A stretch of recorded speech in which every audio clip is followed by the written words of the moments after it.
जय माता दी। आप सभी का स्वागत है मेरे चैनल में।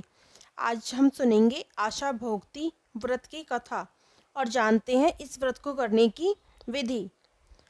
तो यदि आशा भोगती का व्रत करना हो तो वह श्राद्ध में अष्टम से शुरू करें और 8 दिन तक यह व्रत करें। उस दिन गोबर से 8 कोने रसोई के पोते आशा भोगती व्रत की कथा सुने। 8 कोनों पर दूध 8 रुपये, रोली के 8 छींटे, 8 मेहंदी के छींटे, 8 काजल की टिक्की दें। 1 सुहाली लाएं, 1 दिया जलाएं, एक एक फल, 1 सुहाग पिटारी आखिरी दिन चढ़ाएं। 8 दिन तक इसी तरह पूजा करें और आखिरी दिन व्रत करें। व्रत करके 8 सुहाली का बायना निकालें। 8 वर्ष तक इसी प्रकार व्रत करें और पूजन करें और 9वें वर्ष उजमन कर दें।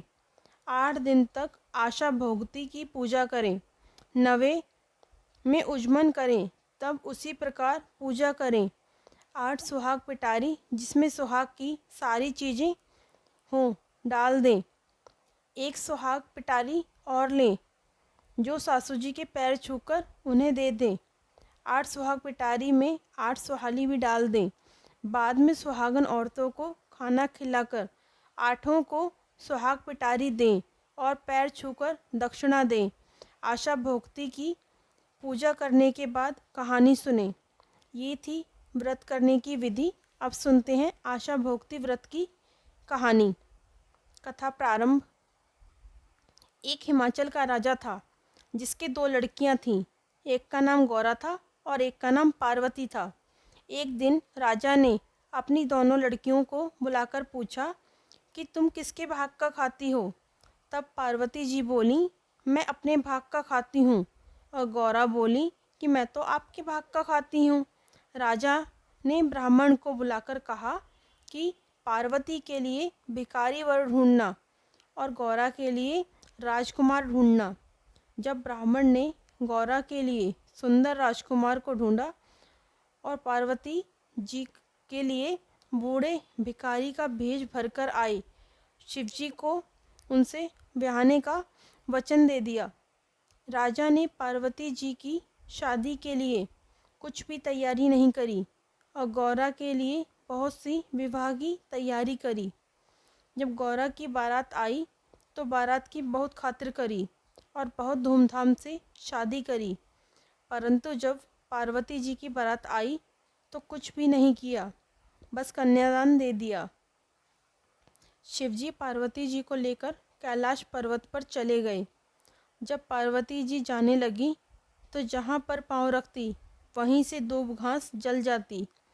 शिवजी ने पंडितों को बुलाकर पूछा कि क्या दोष है कि जहाँ भी पार्वती जी पैर रखती हैं वहीं से दूब घास जल जाती है। तब पंडित बोले कि पार्वती जी की भाभियाँ आशा भोगती का व्रत करती थीं। उन्होंने अपने पीहर में जाकर उजमन कर दिया। ये भी अपने पीहर जाकर उजमन करेंगी, तब इनका दोष मिटेगा। शिवजी बोले, हम वहाँ धूमधाम से चलकर इस व्रत का उजमन करा देंगे, नहीं तो उनको क्या पता चलेगा कि पार्वती जी इतनी सुखी हैं। वह वहाँ से खूब गहने कपड़े पहनकर चले गए। रास्ते में एक राजा के रानी के बच्चा होने वाला था। वह बहुत परेशान थी और भीड़ इकट्ठी हो रही थी। पार्वती जी ने पूछा, इतनी भीड़ क्यों हो रही है? लोगों ने उन्हें सब बातें बता दी। तब पार्वती जी शिवजी से बोली कि आप मेरी कोख बांध दो। शिवजी ने बहुत मना किया, परंतु उन्होंने जिद पकड़ ली। शिवजी बोले कि औरत की हट बहुत खराब होती है। शिवजी ने उनकी कोख बांध दी। गौरा अपने ससुराल में बहुत दुखी थी।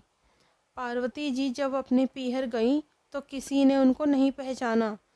तब पार्वती जी ने अपना नाम बताया तो सब उन्हें देखकर बहुत खुश हुए। उसके बाप ने पूछा, तू किसके भाग का खाती है?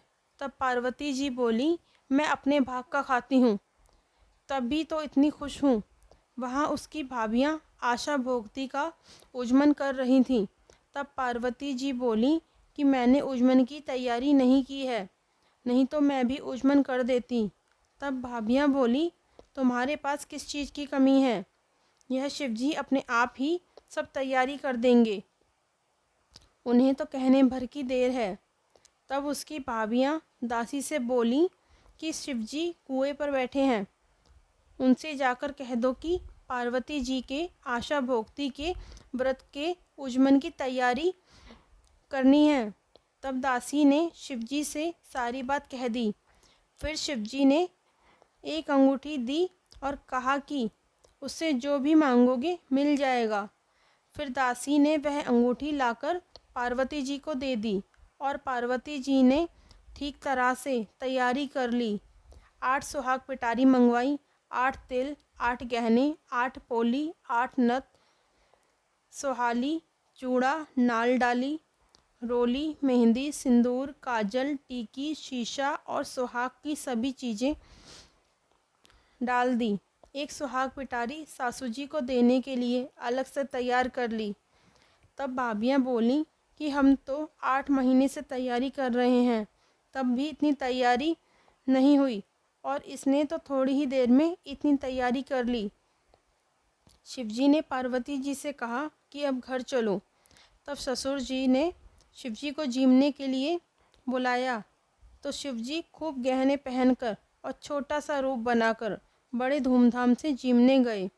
जब सब लोग बोले कि पार्वती जी को भिखारी ढूंढ कर दिया था, परंतु पार्वती जी अपने भाग्य से खूब राज कर रही हैं, तब शिवजी जीमने लगे तो सारा खाना ख़त्म कर दिया। पार्वती जी जीमने लगी तो कुछ भी नहीं बचा, सिर्फ एक सब्जी उबली हुई पड़ी थी। तो पार्वती जी ने वही खाकर ठंडा पानी पीकर वहाँ से चलने लगी।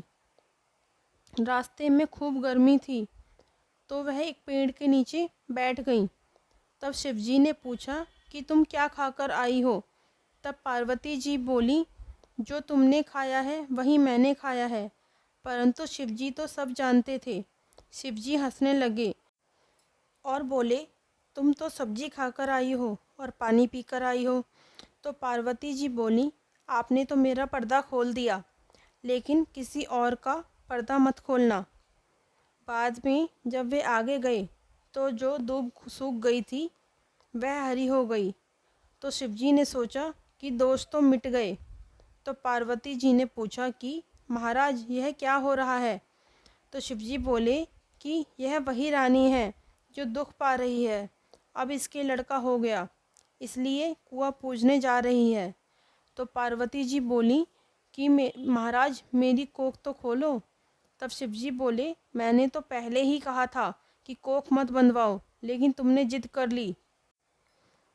तब पार्वती जी ने मिट्टी से गणेश जी बनाए और बहुत से नेकचार किए और कुआं पूजन किया। और फिर पार्वती जी बोली, मैं तो सुहाग बांटूंगी। तो सारे देश में शोर मच गया कि पार्वती जी सुहाग बांट रही हैं, जिनको लेना हो ले लो। साधारण मनुष्य तो दौड़कर सुहाग ले आए, परंतु ब्राह्मणी और वैश्य स्त्रियां सुहाग लेने देर से पहुंच पाईं। पार्वती जी बोली कि मैंने तो सारा सुहाग बांट दिया। शिवजी बोले कि इनको तो सुहाग देना ही पड़ेगा। तो पार्वती जी ने नाखूनों में से मेहंदी निकाली, मांग में से सिंदूर, बिंदी में से रोली, आँखों में से काजल और चीतली अंगूठी का छींटा दे दिया और उन्हें सुहाग मिल गया। वह सारी नगरी में जय जयकार होने लगी कि पार्वती जी ने सबको सुहाग दिया। इस व्रत व उजमन को कुंवारी लड़कियां ही करती हैं। इसके बाद विंध्यायक जी की कहानी सुननी चाहिए। कथा समाप्त। बोलिए भोलेनाथ की जय, माता पार्वती की जय। यदि आपको वीडियो पसंद आई हो तो वीडियो को लाइक करें एंड प्लीज़ मेरे चैनल को सब्सक्राइब करें। धन्यवाद।